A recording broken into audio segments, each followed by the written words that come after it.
As you can see, new house, new wall, forgot the lighting. Everything will change. It is daytime right now, so nighttime will look different. And so, of course, different art, different posters. But yeah, I have to talk about stuff because a lot of stuff that happened. As always, it's going to be a great show, good show, big show. But not, anyway, it's going to be amazing because I have 3 10 out of 10s, baby. I went to the theater yesterday and before yesterday. I saw a bunch of films, all of which were 10s. And I do not want to make it seem like I give them out easy. One of those 3 10 out of 10s, I've given it before. It was just confirmed to me. And you might be mad when I tell you what it is. Just because, like, again, you're talking about this again. Yes, again. I have to. It's so good. But first we'll get into the other 2, which I saw for the first time, which are incredible. And again, I do not give these lightly. I gave Nomadland a 9, and Nomadland won Best Director and Best Movie at the Golden Globes. And I love it. I love it dearly, right? Any 9 is something I love dearly. But a 10 is something special that needs to be talked about, needs to be seen. So, so yeah, we'll talk about those 3 10 out of 10s, those 3 films. At the end, the main event, baby, is Superman and Lois. Superman and Lois is a new CW show about Superman, of course, and Lois Lane. He has 2 teenage kids, which is very interesting. Point is, it's like a reboot in the sense that you can watch that show and not watch anything else. I won't until it's over. I always wait till the season is close to finishing or done to actually watch it. But apparently, the first 7 minutes or 5 minutes put the entire origin of Superman condensed into like five minutes, and apparently it's incredible, and I love that kind of stuff. So we'll watch it together. Chances are I will get in trouble for it. I might have to remove it, so if you're watching this after the fact, I apologize if it's not there.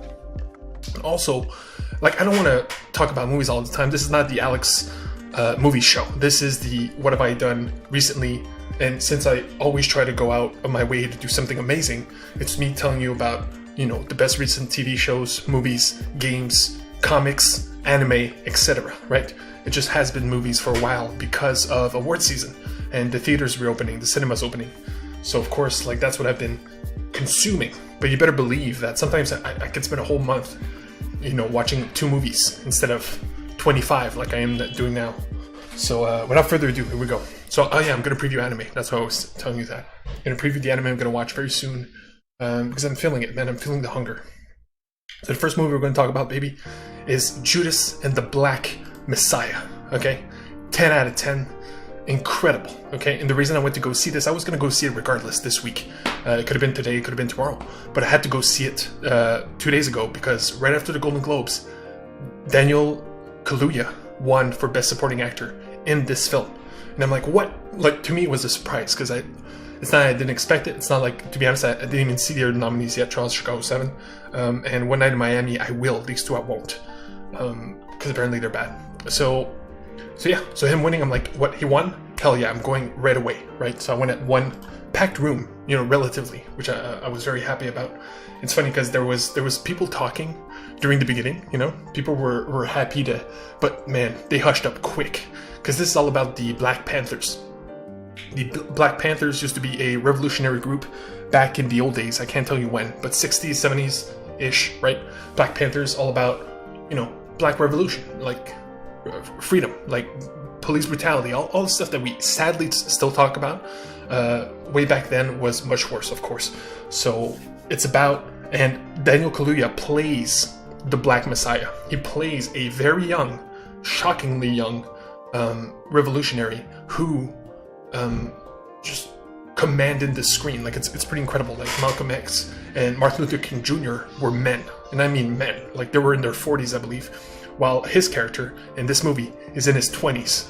And you know, I won't spoil what happens, but it's literally called Judas and the Black Messiah. Judas in the biblical sense, and it's literally within the first 5 minutes that you know what's going to happen. It's a capital T tragedy. And of course, this has gone into a long repeated. There's always movies like this about the struggle, the black struggle, right? Or any struggle, right? But in this case, we are going to talk about the black struggle, because if I would have done this show 2 days ago after I saw this movie, I would have been extremely mad, okay? It's the kind of movie that you come away feeling extremely mad at the system, extremely frustrated at racism. It's those kinds of movies, you know what I mean? 12 Years a Slave, etc., etc. There's a few of these which I will showcase. But the thing about these films is they're always incredible, and we need them, you know? I would rather people watch these films than watch raw footage off a cell phone camera of a cop shooting a black person, unfortunately. And because that's more traumatizing. You take away from both a piece, right? Which is very important to me, that we take a piece. We have to take a piece, because they always will take a bigger piece just because of who they are and what color they are, unfortunately. And it sucks. It sucks it's this way, right? But by watching these films, we understand. We get it, you know? And it's very important. Because, look, me, you, whoever's watching, chances are you're not racist, right? But chances are you know somebody who might be a little racist. And I know it's hard, and I know it sucks, but we have to change that. We have to. We have to call it out. We have to make it happen, you know what I mean? Because it just... Anyway, we're going to a better world. But see, this is just a smidgen of what you would have gotten 2 days ago. If it would have 2 days ago, it would have been this for 15 minutes. But trust me, I will spare you. By the way, after I talk about this film, I got the most beautiful and fun take on the opposite of everything I'm going to be talking about. But just to show you, just in the recent years, right? Fruitvale Station, these are 8s. So these 3, Loose, very, very good, came out last year. The Hate You Give, same thing, fantastic. But here we're getting into the 9s, right? All of these are about the struggle. Just Mercy, black lawyer trying to save a black man, nominated for Best Picture, I believe, if I'm wrong. Anyway, Jamie Foxx, Michael B. Jordan, Titan 9, very good. 12 Years a Slave, we're getting into the 10's, baby. This is what I mean. 12 Years a Slave won Best Picture, deservingly so, of course. Then we get into Blind Spotting, which was my number 2 of 2018. Another 10. I would highly recommend this one because it's extremely fun. Like, there's a surprising amount of comedy. And that's the thing about Judas and the Black Messiah, right? It is intense, and it is dramatic, of course. But there's moments of levity. There's moments of, I told my roommate, like, good black vibes, right? And you get it. Like, it's just good vibes.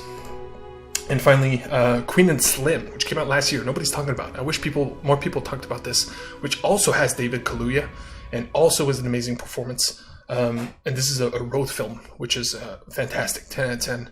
I would not spotlight it if it wasn't the case. So there's something about this struggle that is inherently powerful, of course, because we all see it, we all feel it, we all want it to go away.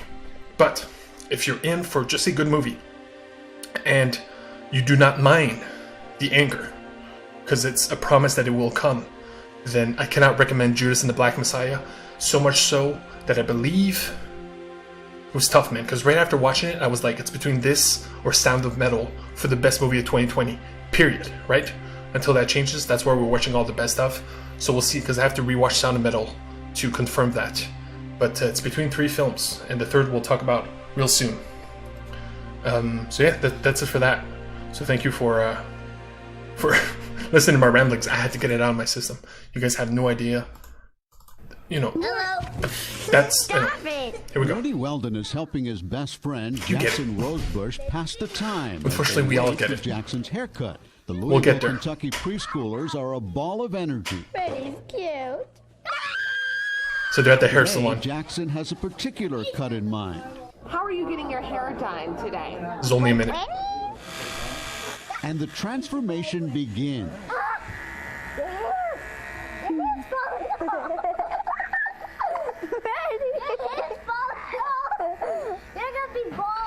It's all part of the boys' master plan to trick their teacher. Jackson's me and I'm Jackson. And Jackson's me. They hope their teacher won't be able to tell them apart because they'll have the same haircut.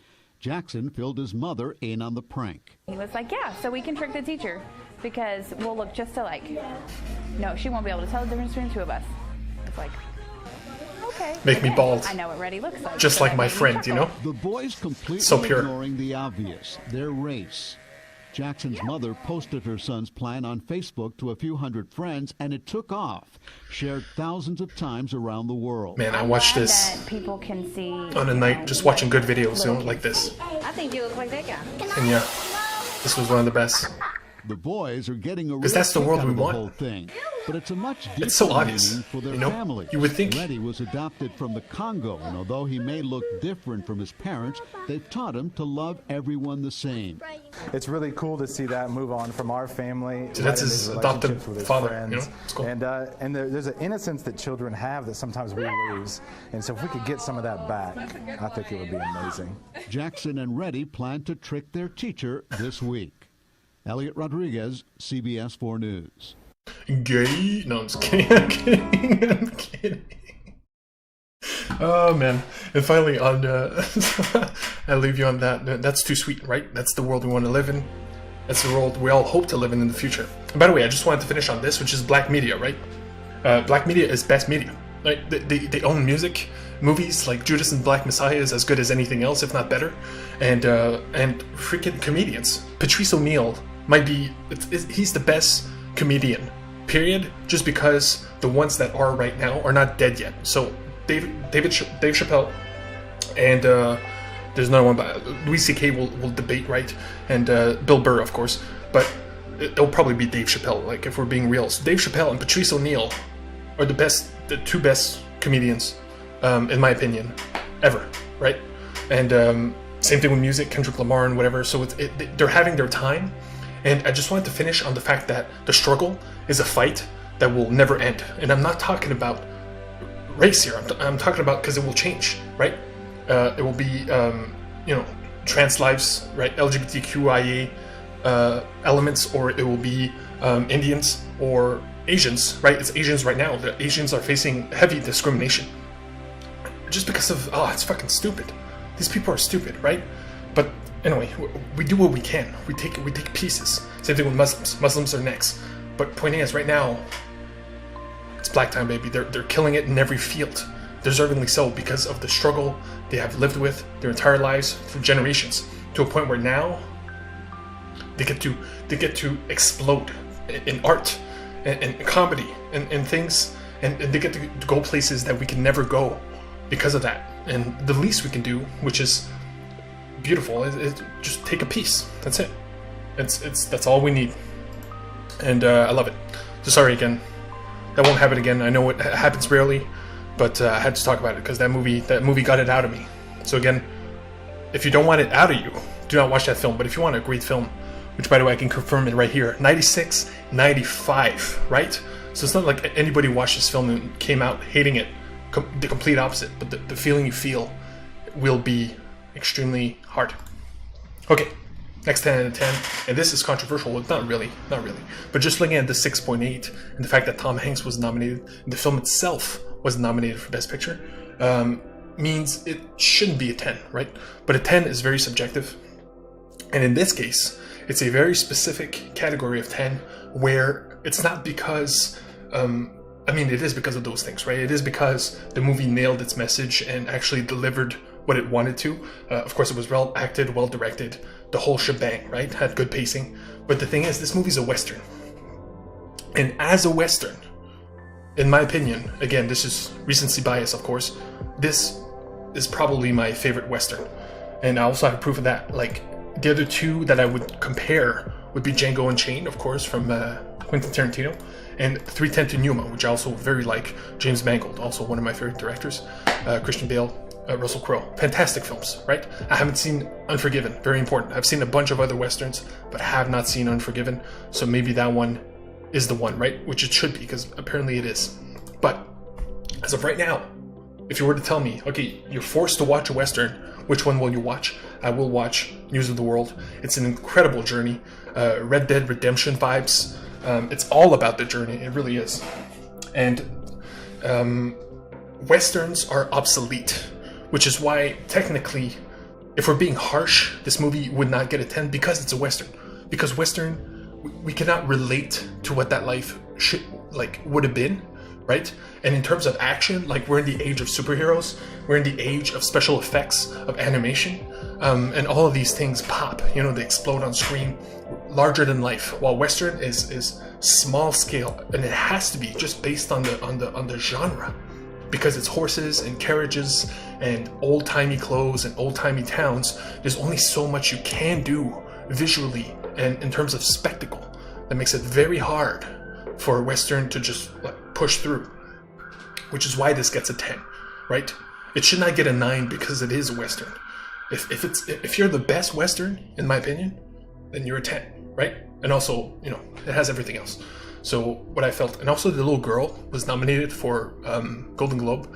I mean, she's good, but she's like 6 or 7, so there's a lot of screaming, and yeah, I wouldn't have given her the award, but good on her to be nominated. But I'm very surprised that Tom Hanks wasn't nominated, because this is like his coming out party in terms of like, you know, here's why I'm the best storyteller in terms of acting, period. Because in this story, that's what he is.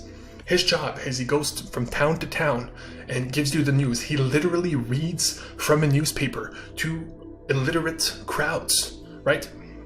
And the thing about the illiterate crowds things is that that's not obvious. That's my favorite part of the film, and I can tell you this because they don't tell you in the film.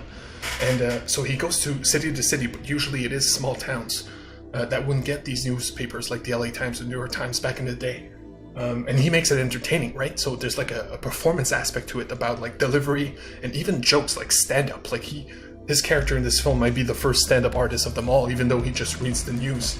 He tries to makes it fun for the audience and give him a bit of, you know. And the first thing he says when he comes on stage, again, not a spoiler, the movie starts on this. He says, "Look, I know you're all hard-working folk. You know, you've been, you know, breaking your back, doing your work. So you come here because you guys don't have the time to read the news, so let me do it for you," right? And that is just a perfect way to hide the fact, not to talk down to them, right? Because these people are, chances are, illiterate, guaranteed almost. And so they want the news, this is their only way, but the last thing they would want is to be talked down to, right? No one wants to feel stupid. So I love that small aspect of the story. And he goes into these small towns. Imagine a perfect example. I promise I'm done after this. Is imagine if he went to the town where they had the Capitol building riots, right? Imagine you put all those people that stormed the Capitol, you put them all in the room, and Tom Hanks has to read them the news. That's what he has to do in this film. He has to go to places where not only are they illiterate, but they're in extreme. Man, they are struggling, you know what I mean? And it's crazy because he does one speech early in the film about the pain. You know, we're all hurting, right? And it's crazy because if you were to put that speech, I wish they put it on YouTube, because that speech works perfectly for COVID, for the quarantine, because it's beautiful. So just for that alone, that speech about COVID, which happens earlier in the film, stick to that. If you don't like it, then stop.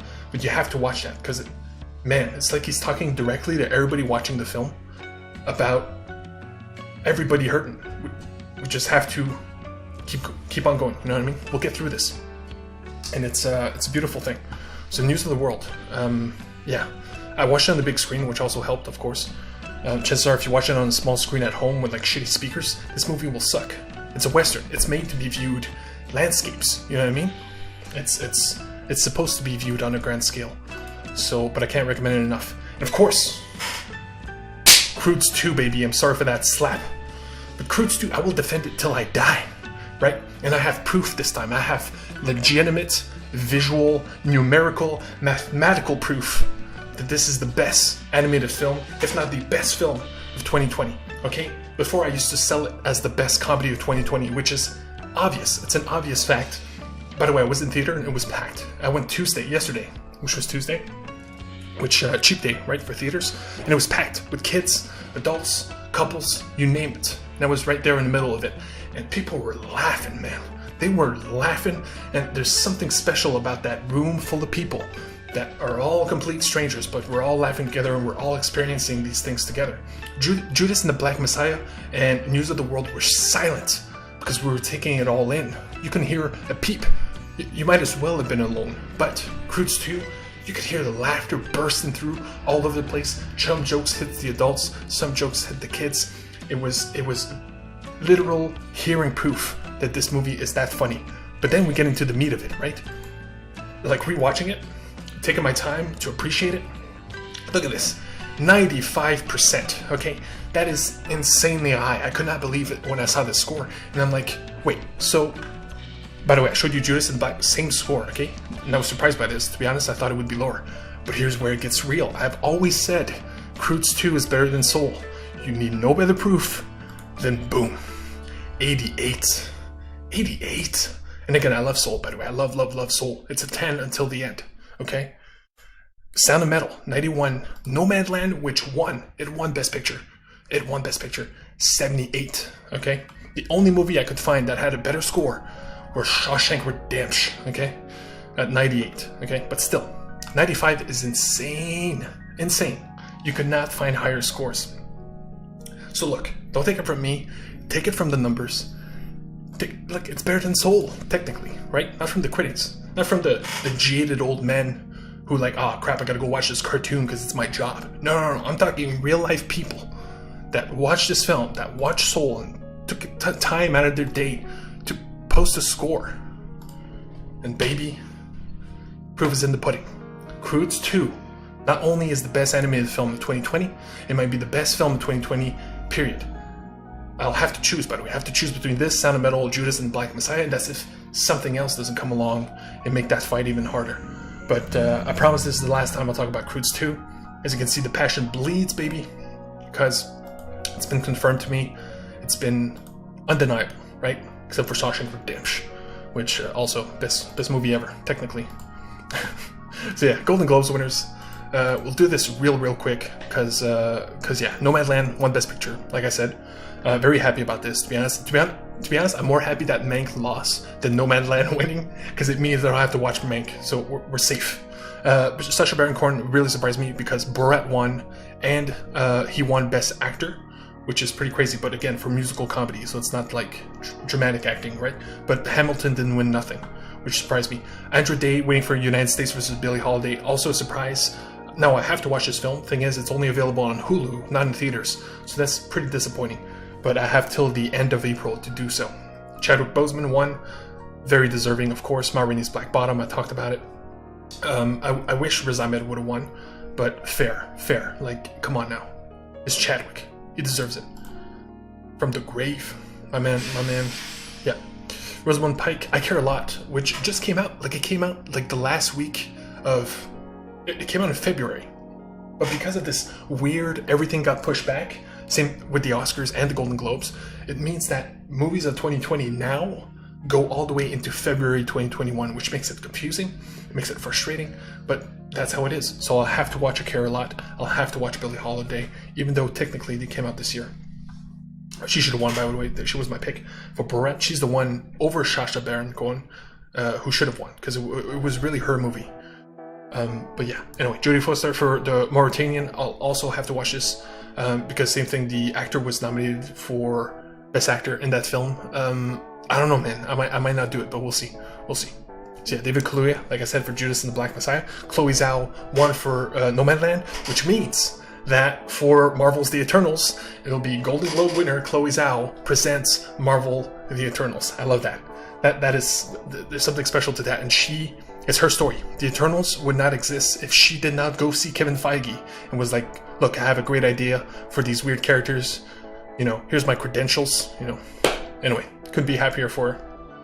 Good on her. Aaron Sorkin makes sense. Charles Chicago 7.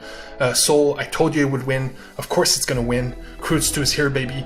We all know Croods 2 should have won, right? By the way, Croods 2 has a beautiful magical moment, right? Without that magical moment, it would not be among the best ever.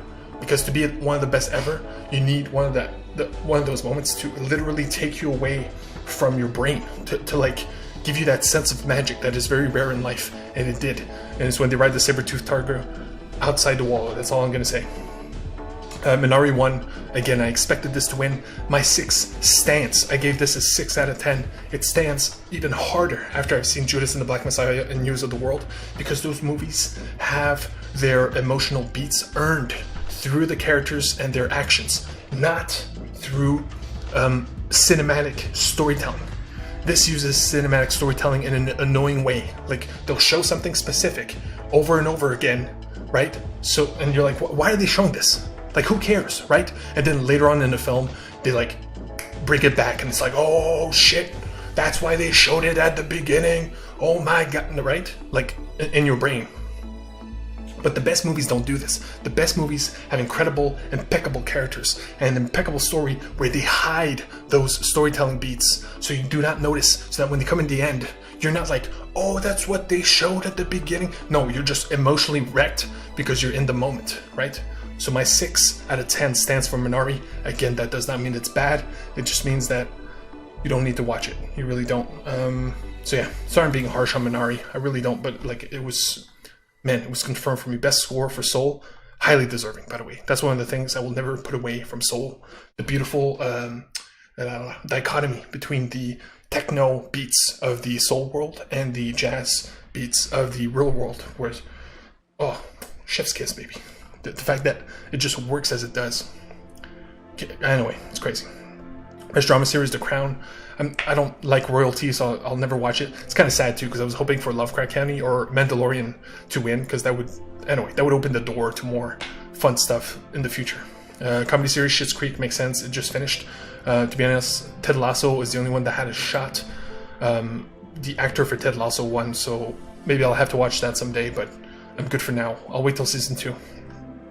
Queen's Gambit, of course. I'm surprised Small Axe didn't win, because I wanted to watch these. I will still watch these, but the Queen's Gambit was so universally watched, period. Like, it's nobody's favorite thing, but it's everybody well-liked thing, which means, just by virtue of numbers, it wins, right?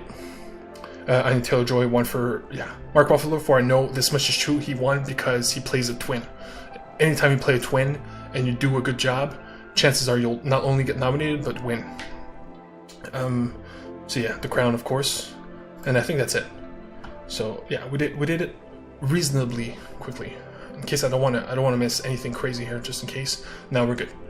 Okay, finally, I got an anime preview, but first, WandaVision, we have to lower our expectations for the finale. Of course, I will cover it on Friday.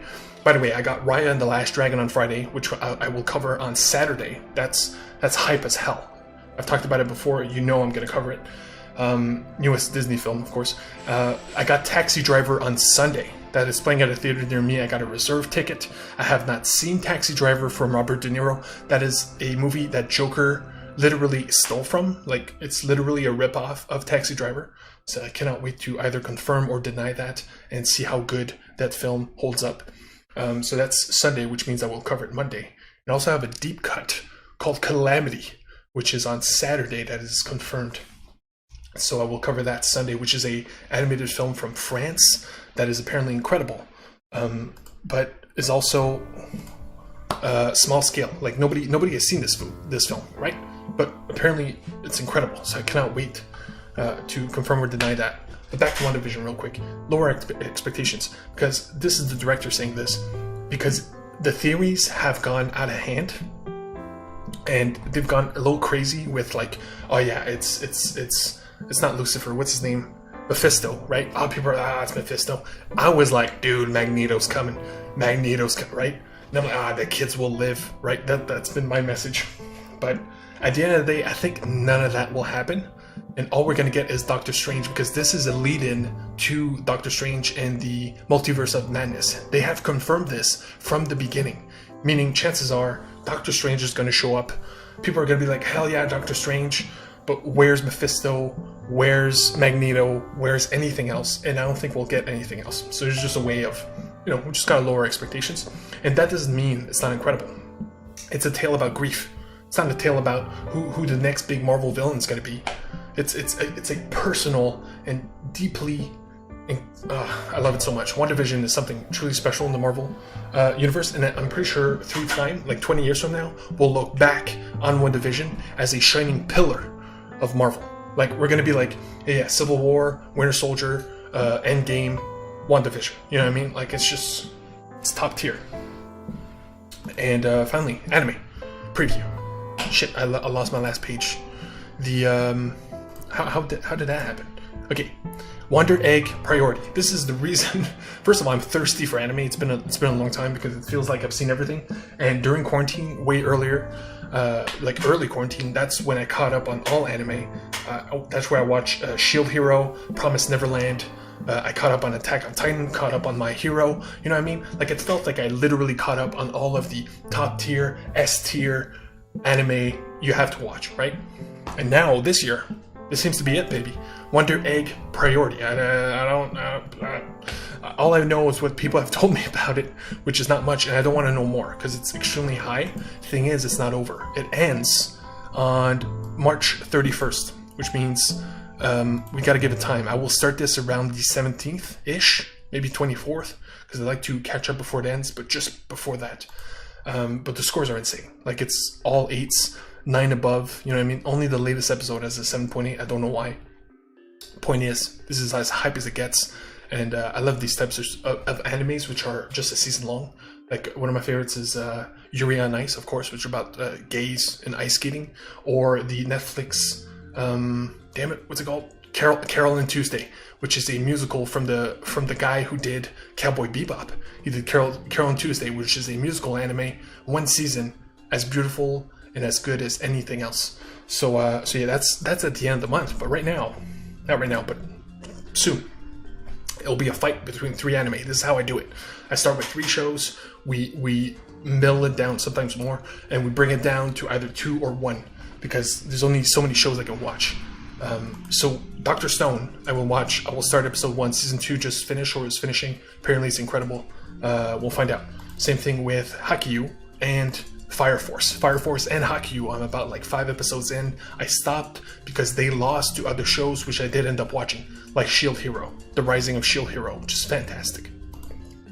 So again, I'll do 1 episode of each, and then after that I'll cut 1, and then after that I'll cut probably another just to make place for one of these and Wonder Egg.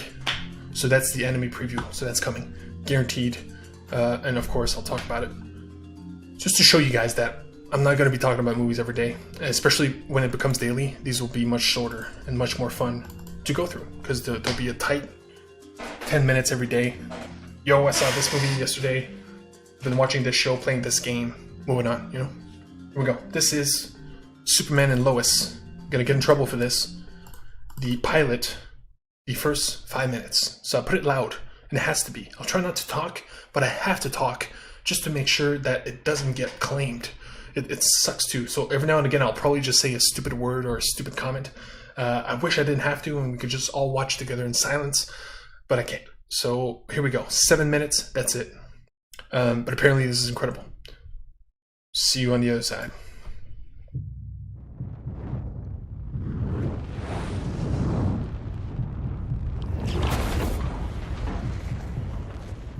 My most vivid memories are of the days when my life changed.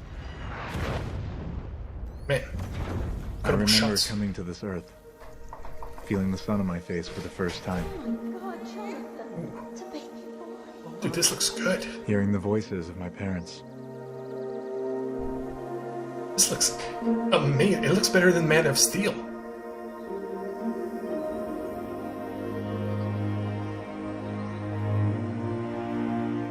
My mother called me their greatest surprise. And boy, there sure were lots of them. Like he didn't kill anybody. I remember loving Smallville. The people, the community, how the small things were the big things. And I thought I'd live there forever. Oof. Dang. Just like that, huh?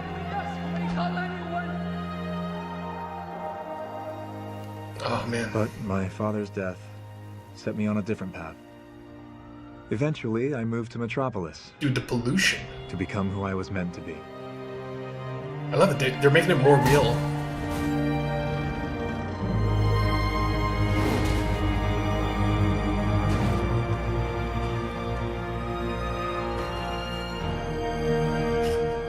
PT Cruiser for the win. Here you go, friend. Thanks. Cool costume.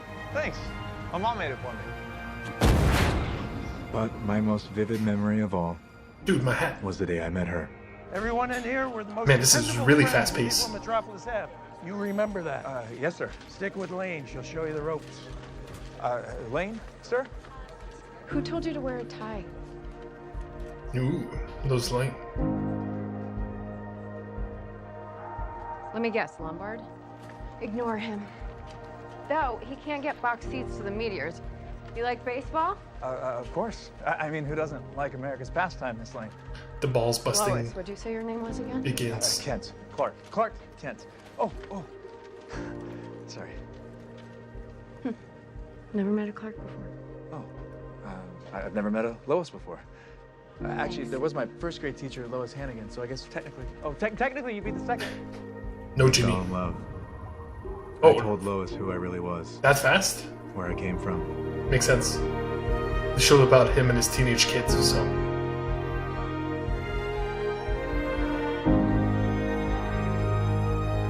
Good spot.